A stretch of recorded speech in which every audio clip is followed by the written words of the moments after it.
What's up, everybody? Sorry, that was a bad impression. Welcome to today's card review. That was my impression of Silver Jackify on YouTube. He's another YouTuber who's really actually inspired me to get into vintage cards. Really cool personality. Seems like a really cool guy. But what's up, everybody? Welcome to Card Review. Final Boss here. Welcome to today's card review. One more time, take 3. Where I review a card based on 5 criteria. Number 1, visual appeal. Number 2, scarcity or rarity. Number 3, merit of the player. Number 4, collectability. And number 5, I changed it from X Factor to the Boss Factor. That's cool. It's so boss. Anyway, today I will review the T206 Christy Mathewson Dark Cap in a Sweet Cap roll back. Sweet Cap back. It's a tobacco card for those of you who may not know. It was my first tobacco card that I ever bought, which is a little bit daunting because, you know, when I first got into vintage, I had no idea about anything. I had to learn about like the players and everything, but going all the way back a century ago, these are like from 1911. It's over 100 years old. I have no idea who these players are, you know.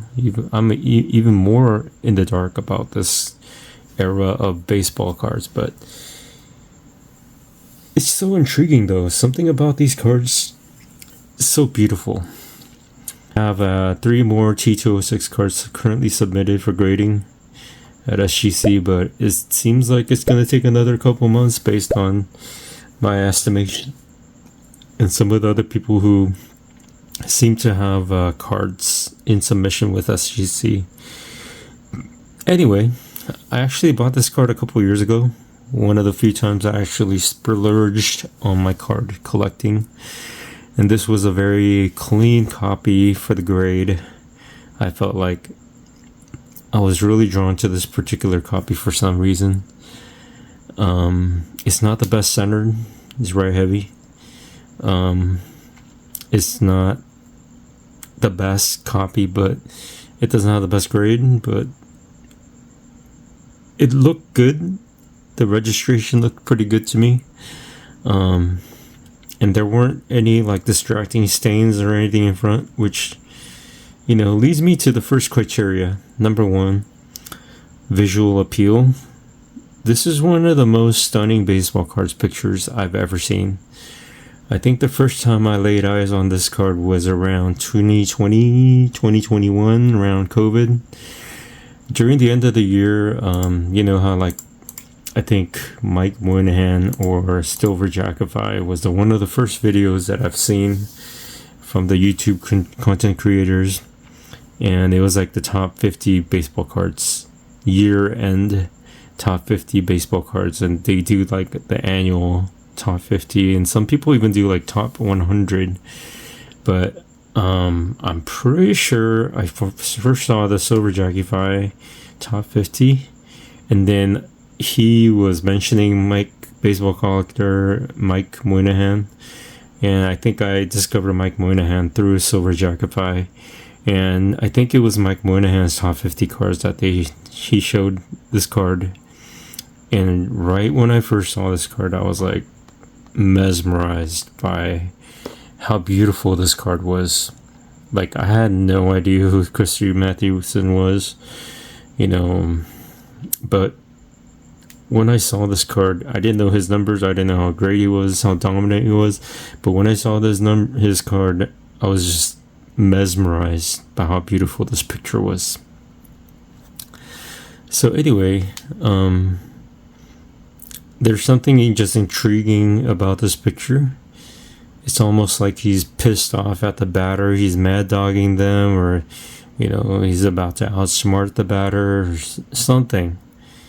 And he's just getting ready to pitch. And I believe it's this picture is actually based on a photograph of Christy Mathewson. If I could find it, I'll put it right here. And the dark cap for this card, he also has a white cap version, but the dark cap version is just it appealed to me more. If I have a chance later on, I'll pick up the white cap, but it's not my priority right now to get another expensive card. Anyway, so when I'm comparing this card to one of the few times when I saw something and I said, "You will be mine one day," the first time I saw Mike Monahan's top 50 cards, and when he showed it off, I was like, I gotta have that. You will be mine one day. And the only other time I said that in my life, or thought that and said that in my mind, was when I met my now wife at a cafe. And I didn't say it to her, but I was thinking it, like, you will be mine one day. And I spoke that into existence by just pursuing the hell out of her. Well, I didn't really pursue this card that much, but I always had my eyes peeled for this card, and I really wanted it. And when I saw the copy of this card that I really wanted in an SGC holder, I made a sacrifice, and I paid a premium for this card. I think I paid a little over $1,000, $1,200-ish. Anyway, if I'm comparing this card to the love of my life and the first encounter with my wife, I gotta give Christy Mathewson in the beauty department or visual appeal department, I gotta give it a max grade of 20 out of 20. So in the eye appeal or visual appeal, I give this card a 20 out of 20. So number 2, Scarcity and Rarity. There's a total of 1,894 copies across all the backs. This is one of the more common backs, Sweet Caporal and Piedmont. But across all of the backs of the tobacco cards, there's a total of 1,894 copies of this T206 Christy Mathewson Dark Cap, graded by PSA across all various backs. This one's a Sweet Caporal, and it's one of the most common backs out there. And the other more rarer backs will obviously be more expensive. And they're at a more premium, designation. But this is a rare card, even if it's one of the more common ones. It's not the most rare card out there. It's not a Honus Wagner, but this is still rare compared to a lot of the stuff that's out there. So for rarity, I will give this a 17 out of 20. Alright, next category is merit. Like I said, before I saw this top 50 video a couple of years ago, I never even heard about Christy Mathewson, but he was a certified gangster. He was a cash money mobster. He was just a dominant pitching machine. So let's look at some of the stats of Christy Mathewson together. He got 373 wins career-wise. He had 2,507 strikeouts. He had a career 2.13 ERA. And he ended his career with 100.6 WAR. Those are dominant numbers. He had 13 seasons with 20 or more wins. Wow. 20 wins in today's league is dominant. But he had 13 seasons with 20 or more wins. Not only that, he had 4 seasons with 30 or more wins. 30 wins today is like almost impossible. I think he's a top 5 pitcher of all time based on his stats. You can say he pitched against the plumbers and firemen, and it's true. A lot of these players, they were forced to get second jobs and during the off season, and some of them probably during the season, because they didn't pay baseball players that much, and they needed an extra income to support the families. But just because it's different from the players today who are coddled, and they on their off time they usually like do podcasts and streaming or something like that, right? But I think, to me, the fact that these players from this era had to do those kinds of things makes it more impressive and that much more interesting, and shows more character about the players from yesteryear. So for merit, I'm gonna give this a max 20 out of 20. You could say, hey, if he pitched today, he'd be like the loser, like he'd be the bottom, rung player. There's no way to prove for or against that argument. It doesn't matter. So why even argue? So based on this stats alone, if you're a top 5 player of all time, I'm going to give you the full credit. He's a top 5 pitcher. He's in the argument of GOAT pitchers. Maybe not the GOAT, but he's in the argument. I'm going to give you full credit. Merit, 20 out of 20. All right, number 4 category, collectability. Like I said, I never heard of Christy Mathewson until I saw that video. But I think Mathewson is a remarkable player, and once people learn about who he was, I think he deserves more recognition. His nickname was literally the Christian Gentleman. He refused to play on Sundays and still maintained the killer performance and put up the numbers that he did. To be fair, those teams didn't play on Sundays back then, but even on Sundays that his team was scheduled to play, he stuck to his convictions and preserved it for God. We have players with religious convictions even today, but I don't think I've ever heard of a player refusing to play on Sundays or Saturdays.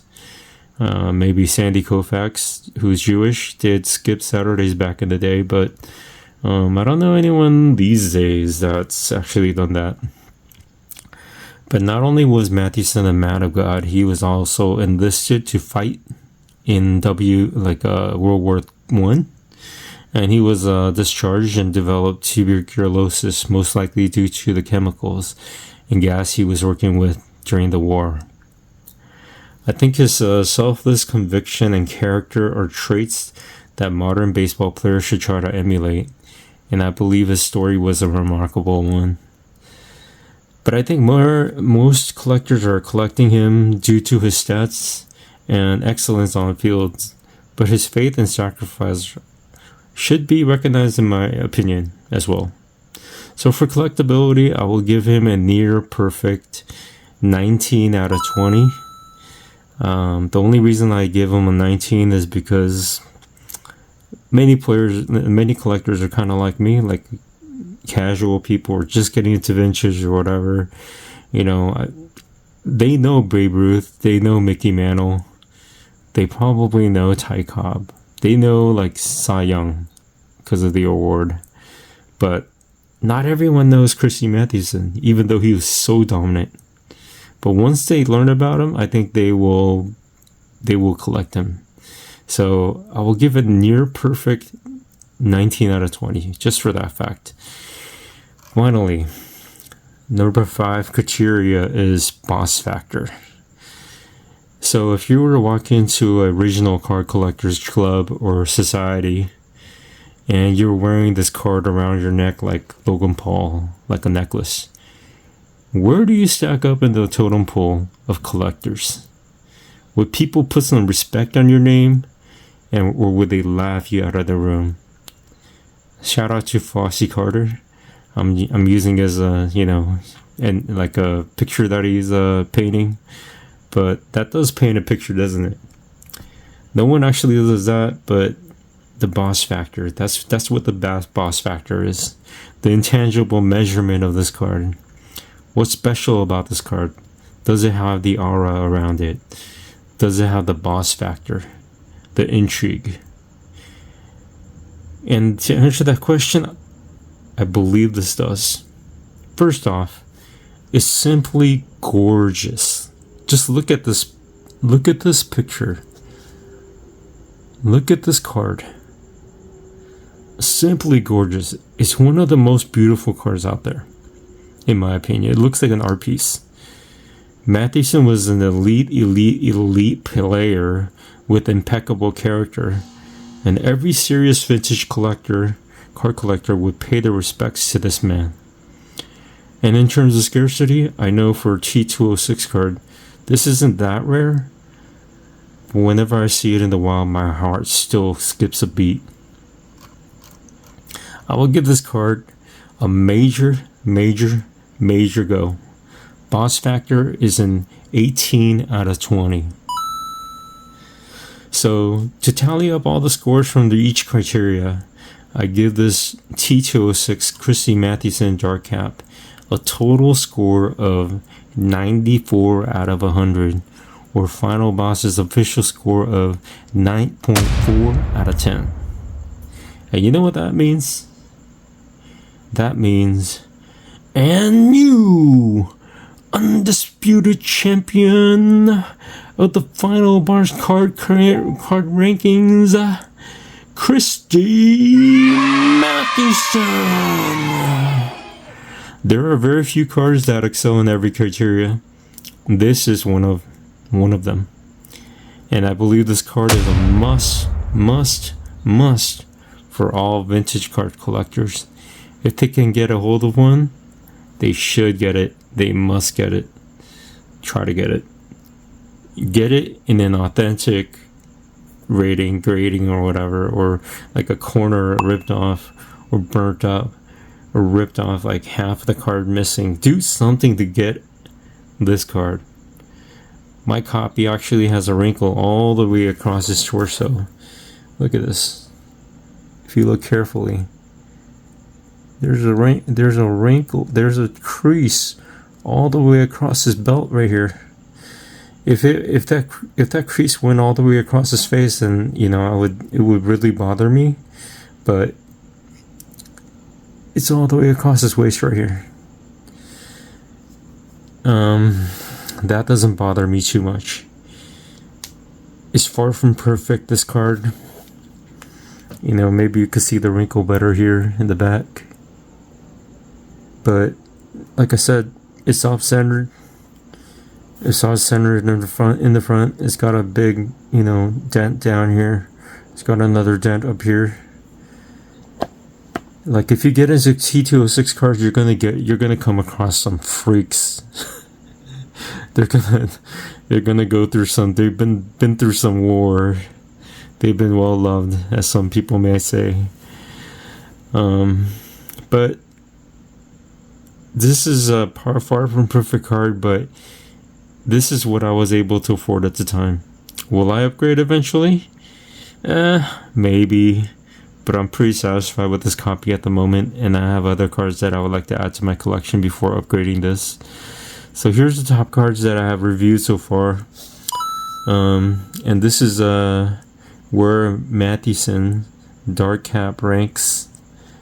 Based on the last couple of card comps sold on eBay, the average sale for a 2 grade comes to about $1,575. So anyway, let me know what you guys think in the comments down below. Hope you guys have a good one. Take care. God bless. See you soon. Bye.